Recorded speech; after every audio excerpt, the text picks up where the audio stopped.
இன்றைக்கி கடவுள் நம்மளுக்கு கொடுத்துருக்க வசனம் பிலிப்பியரின் புத்தகம் 1:15. சிலர் பொறாமையினாலும் விரோதத்தினாலும் சிலர் நல் மனதினாலும் கிறிஸ்துவை பிரசங்கிக்கிறார்கள்.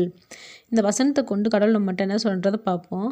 இப்போல்லாம் 3 விஷயங்களை வச்சு ஊழியம் நடக்குது. ஒன்று போட்டி பொறாமையினால், இன்னொன்று சம்பாத்தியத்துக்காக, இன்னொன்று உண்மையாக நல்மனதோடு ஊழியம் நடக்குது.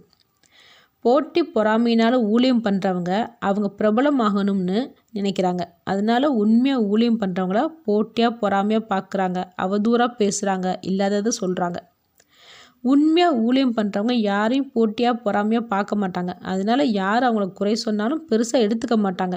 ஏன்னா தேவன் அவங்களுக்கு பாடம் புகட்டுவார்னு நினச்சி ஒதுங்கி போயிடுறாங்க.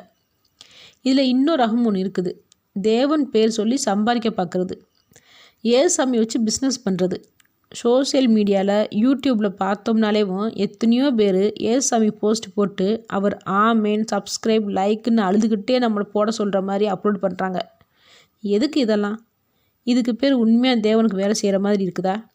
தேவன் அழுதுகிட்டே லைக் போடுங்கன்னு சொன்னாரா? நம்ம எதையுமே எதிர்பார்க்காம தேவனுக்கு வேலை செஞ்சாலேவும் தேவன் நம்மளோட தேவைகளை சந்திப்பார். நம்ம வேண்டிக் கொள்ளாமலேவும் நம்மளை உயர்த்தவும் செய்வார்.